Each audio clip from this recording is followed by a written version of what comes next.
everyone, welcome to another episode and we are here now today sa Manggahan General Trias, Cavite para i-present sa inyo ang brand new house property na ito.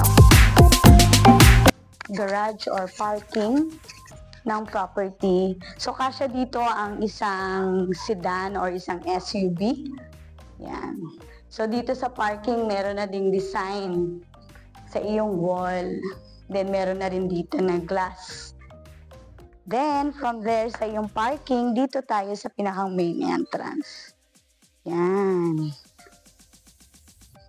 Ito yung main entrance. Tapos, ito yung pinakang porch area. And then, from there, ito yung magiging garden mo. Yan. So, ito yung pinakang garden area mo hanggang dito. Yan.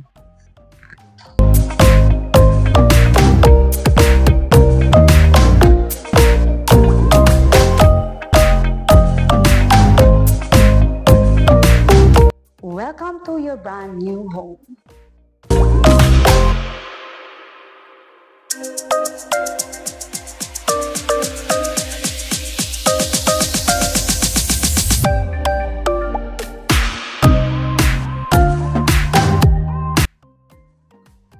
So, ito yung pinakang living area and look at this chandelier here dito sa pinakang living room area.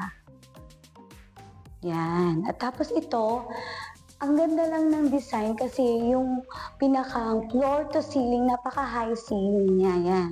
Tapos ito ang magiging lanay mo. Yan.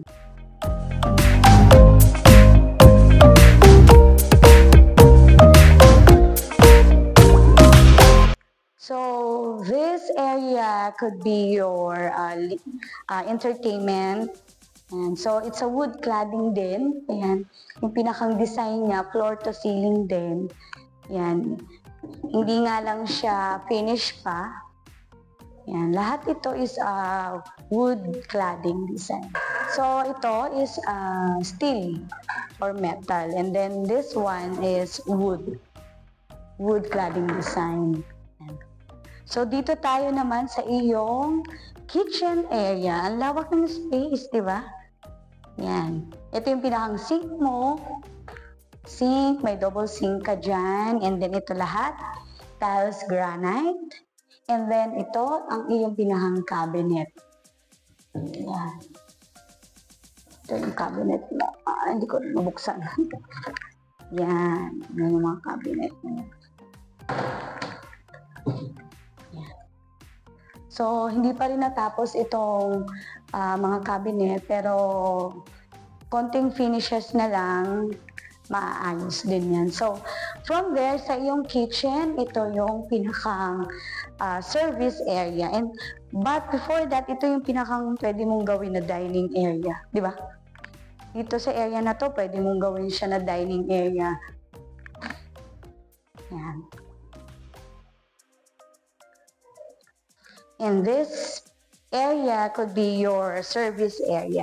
So, pwede mong gawin dito yung laundry and other things.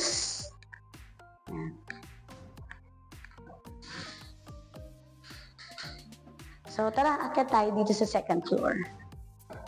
So, ang ganda lang ng design ng stairs. Meron siyang mga light. Yan. Then, ito is wood and then steel.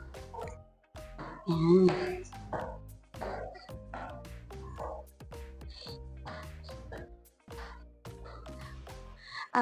This one could be your proposed na chandelier. May ilalagay ka pa dyan ng mga chandelier. Yan. Meron ding mga pen lights. Yan.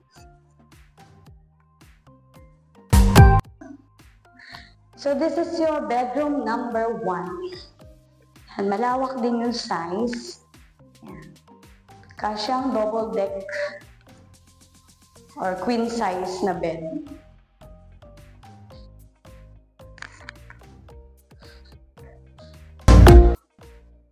And this is your second bedroom or bedroom number 2. para sa yung mga kids. Yan, may pen lights din siya. Yan. Dito sa area na to, tanaw mo ang Lyceum. So, napakalapit lang ng property sa Lyceum. And yung court, tanaw mo.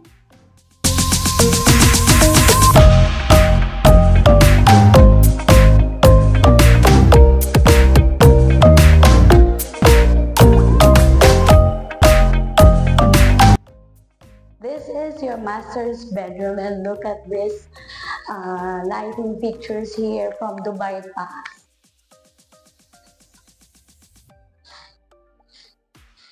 May mga pen lights din. And dito sa master's bedroom, meron na siyang own toilet and bath. Yan.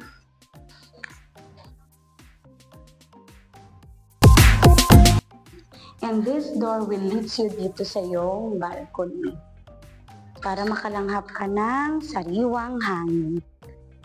Yan. Ang ganda. Ang ganda-ganda ng view dito sa taas, dito sa iyong balcony. And look at the ambience and surroundings dyan sa area. So ito yung pinakang balcony mo. Pwede ka ditong mag-coffee break. And then, pwede ka rin dito magmuni-muni.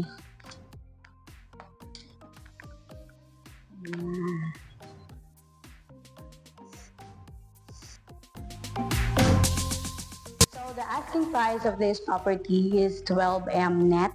And the lot area of this is 121 square meter and the floor area is 171 square meter. Meron to na 3 bedroom sa taas, 2 yung CR doon, and then meron ditong kwarto sa baba, and then may panibagong toilet and bath. Yan. So, I'm calling out all investors. So, kindly contact us sa aming mga social media accounts. Kindly call us sa aming contact number dyan sa inyong screen na nakikita. So, again, this is Myra and I am your real estate salesperson. Bye!